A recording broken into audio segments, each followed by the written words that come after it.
What a week it has been, and we're not done yet. One final push to the finish.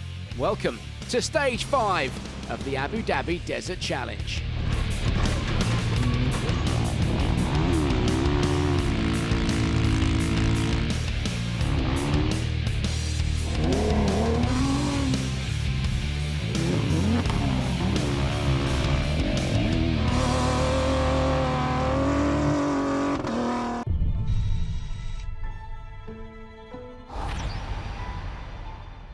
And so, the final day dawned on what has been a battle of the best for the last 5 days.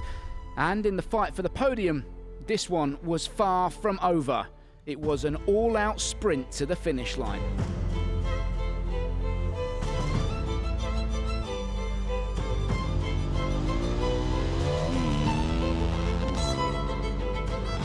Nacho Corneo on the Hero didn't have the best day. We have seen flashes of pace from the Chilean rider, but today he struggled.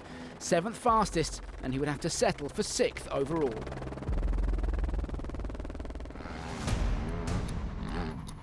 Adrian van Beveren came into this morning 100% able to stick it on the podium. But again, navigational challenges hampered his progress. Starting early on in the stage, always a difficult task. 5th fastest today and 5th overall in the rally. I gave my best actually every day, so I have no regret. Couldn't achieve the result I was looking for coming here. But yeah, this is racing. We will go back home, regroup and train again for the next one.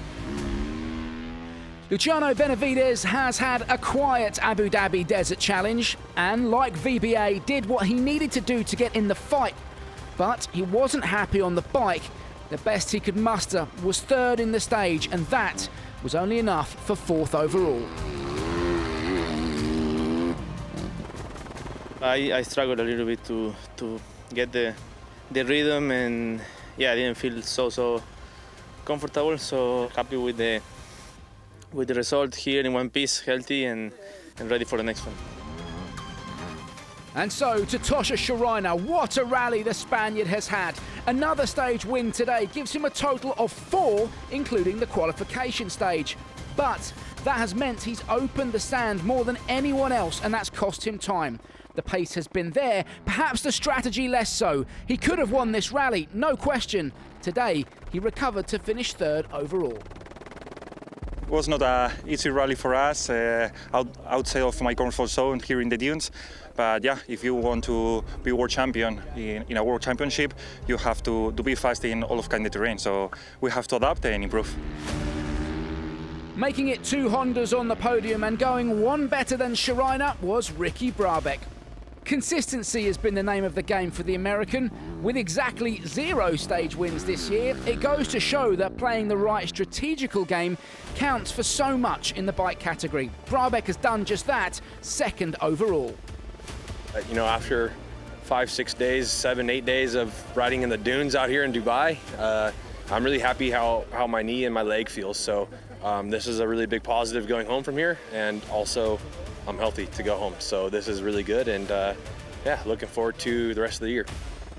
But up front, KTM's Daniel Sanders. It's been a game of determination, strategy and speed, and Sanders has played a blinder. It's worth noting every competitor since 2022 to have won Dakar and Abu Dhabi Desert Challenge in the same year has turned that success into a world title. Is it Sanders' time?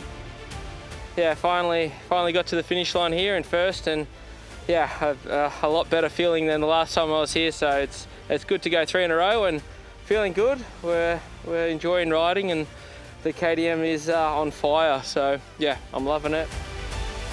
His final winning margin, 5 minutes and 47 seconds back to Brabec, with Tosha Sharina just 17 seconds further back in 3rd. 2 Hondas on the podium, but it's KTM who reigns supreme. And this is how the championship stacks up. Sanders on 63 points, 17 clear of Sharina, with Brabec 3rd, 9 further back.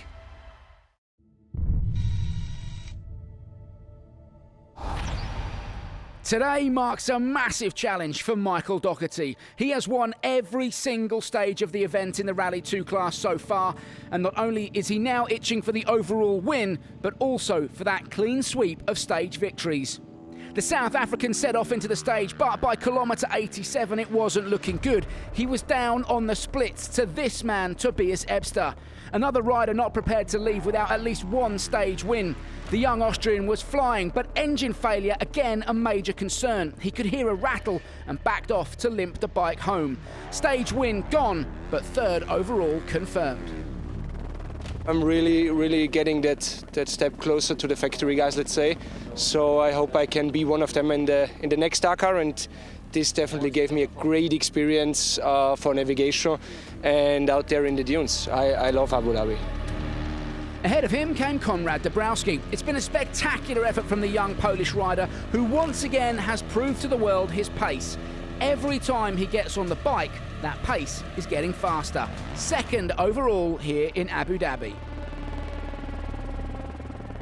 First of all, when I came to the race, it was my race to test the new bike. It was my first time on the new model.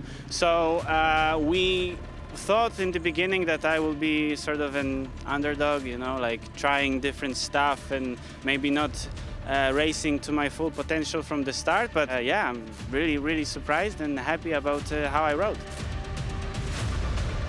But up front and capitalising on Ebster's engine issues, it was Michael Doherty. Another stage win confirmed, but more importantly than that, the overall victory here in Abu Dhabi. The South African has been stupendously good. It's been art to watch him out on the stages. Michael Doherty, your 2025 Abu Dhabi Desert Challenge winner in the Rally 2 class. It's been an incredible week. I've really enjoyed this rally. Yeah, I'm proud with my progress and yeah, taking basically my first W2RC overalls, which is awesome, unbelievable, and yeah, just so happy. Doherty leads home Dabrowski and Ebster then, and a quick word as well for Rui Barbosa, fourth on his first ever Rally Raid event. Ebster, though, still riding high off that great result at the Dakar. He leads the championship on 46 points, but Doherty now just 4 behind on 42. In the Malimoto class, Hamdan Al Ali won the category after a week-long battle with British rider Tom Childs. But it was Al Ali who hung on for an emotional finish.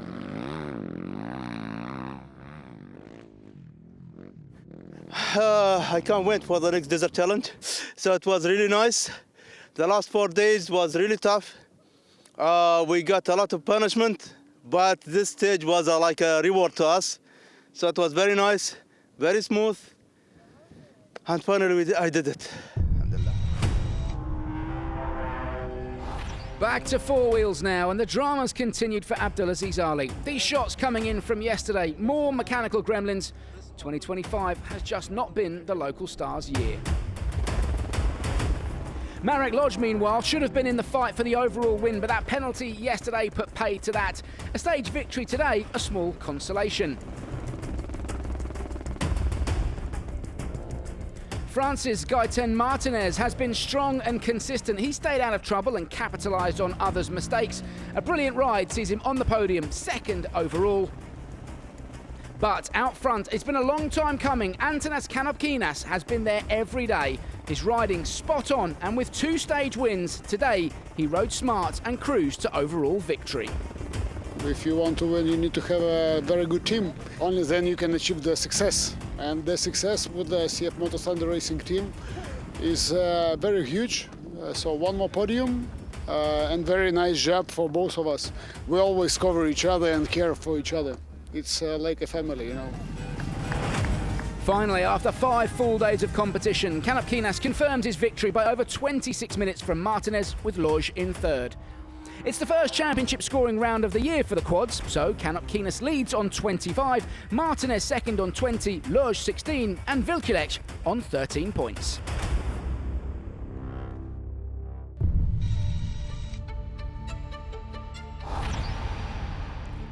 T1 Plus, the ultimate cars, the ultimate class and the ultimate cast. Loeb and Ekstrom had fallen by the wayside. Demevius, Guthrie and Al Raji were all out of contention.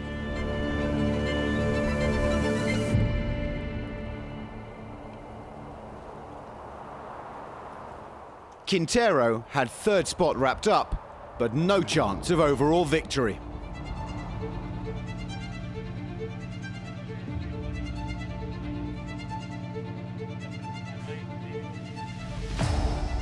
So on the final day, we were down to Lucas Moraes versus Nasser Attiyah for the title of Abu Dhabi Desert Challenge Champion 2025.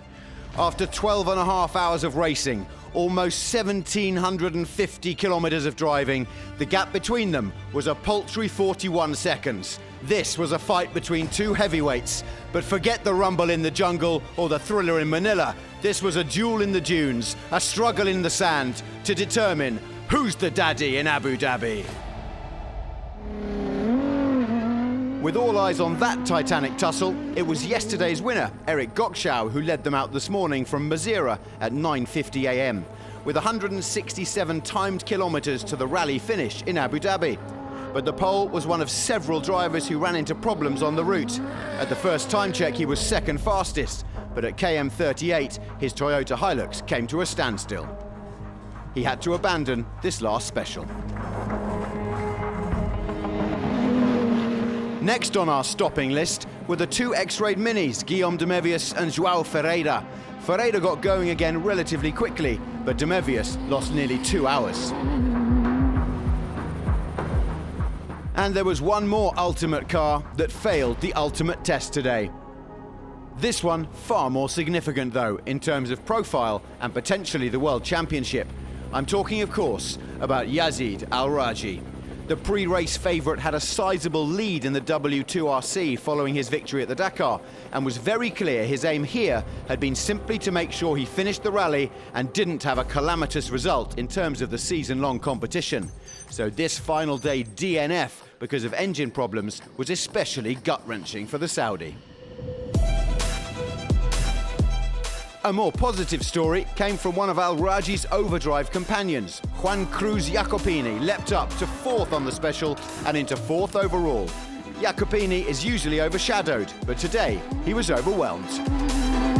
Very happy to finish the race in a good result. The strategy was not to push too hard and not to take risk in this race, because I think that if you take risk, it's too easy to make a big mistake and you go back home. Really happy of what we make with Danny and the team, so I'm happy, and let's see how we continue this year. And so to our top 3 on stage 5, which as it turned out are also the top 3 overall, and in the same order.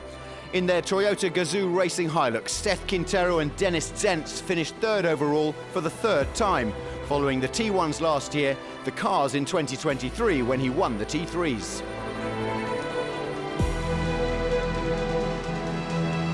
It was a good rally all in all. Ended up P3 overall, so obviously really good points, and to have the team do a double podium. A little bit different than I thought it was going to be. I thought it was going to be more of a marathon, and the one day we didn't sprint is where we lost our time. And but yeah, we're still not too far away from the lead, so happy with the pace all week. Top 10 at Dakar, top 3 here in Abu Dhabi, and hopefully when we go to South Africa, it'll be a first place. So we'll just keep moving forward.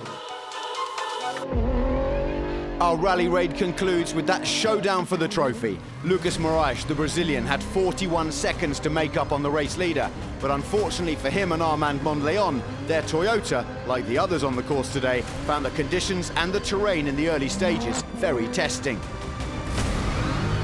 With the Dacia coping far better with the challenges of the day, Nasser Attiyah quickly made up ground. Of course, all he needed to do was follow Lucas's tracks and keep out of trouble. But he did much more than that, gaining 35 seconds by the first checkpoint and another 35 by the second. With half of the distance completed, Moraes had stopped the rot a little, but he and Mondleon knew they would need the Qatari to slip up if they were to snatch an unlikely overall victory.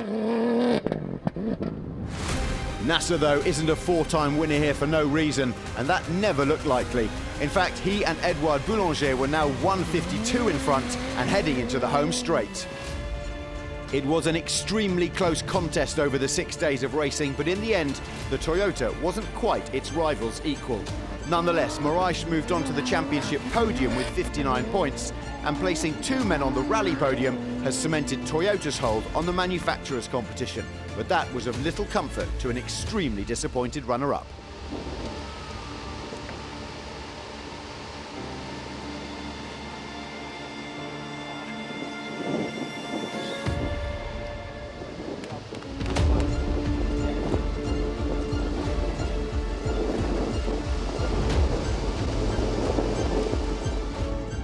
Yeah, I really want to win.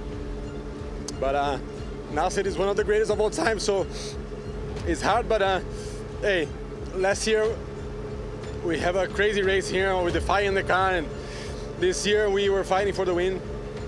But no, it's just because I love this sport, and you know, I'm dedicating 110% of this. We are so close, but again, it's hard to beat that guy, and we got to keep fighting South Africa next. Bad luck, Lucas, and well done to him and his co-driver. But there were no tears for our champion, who adds a 5th Abu Dhabi title to his 5 Bedouin trophies. We are running out of superlatives for the Qatari king, who is surely one of the best we've ever seen, if not the actual GOAT. The Jatcha Sand Rider lived up to its name this week, rode its way to glory, with Attiyah and Boulanger surfing the wave of success in the UAE. Tahanina Ayuha El Batal. Great job, champ. It was really a tough weekend, and it's not easy, but okay, we managed last 3 days. We push a lot, and we are really quite happy to win 5th times here in Abu Dhabi. It's really a big thing, you know, and Lucas, he did a good job, you know, he drive very well. And yeah, now to lead the world champion, this is really amazing. What a race, what a rally. Abu Dhabi has been everything we wanted, and the desert has certainly been a challenge. But Nasser loves it. 2:28, the margin of victory. Congratulations too to Lucas and Seth. Which means in the World Championship, having picked up 70 points in January, Al Raji collected precisely 3 in February, and Al Attiyah is now top of the tree ahead of South Africa.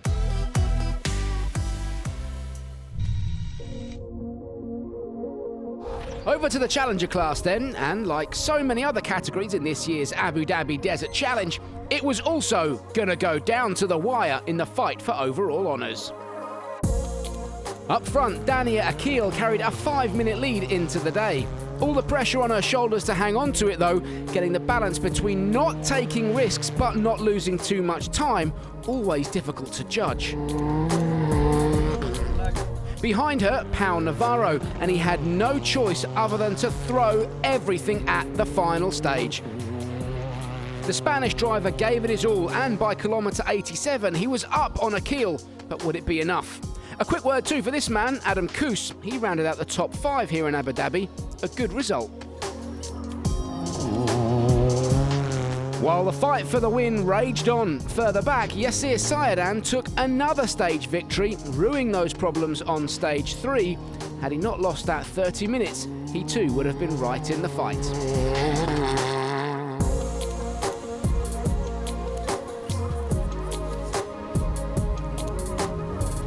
Marcus Baumgart has been another standout contender this year. In the unmissable yellow machine, he charged to 3rd overall in the Challenger category. I'm very happy to finish this day, this race with this car. It's for us first time. It's fantastic.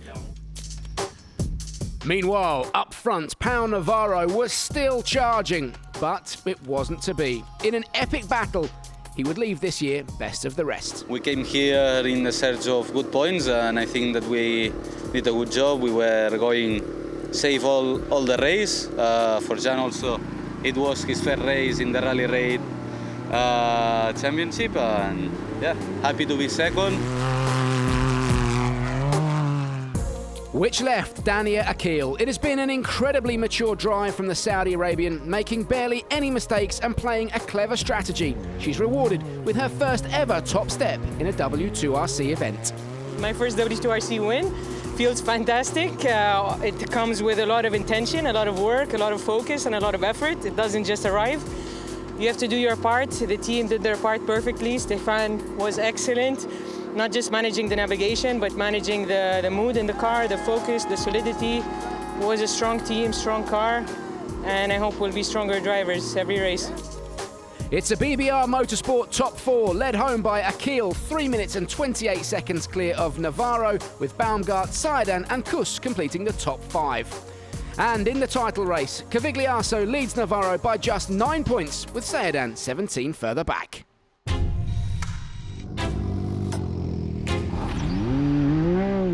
The 34th edition of the Desert Challenge started with the focus on home hero Mansour Bilhile, who won the SSV's title on home soil 12 months ago. In the end, it didn't quite work out. We came with a mission of defending our position for last year, and we tried our fully best. I promise you guys, next year we will keep the fight on. Mansour's father, Yahya, has the extraordinary accomplishment of having taken part in every single edition of this rally. Overnight, he was third overall.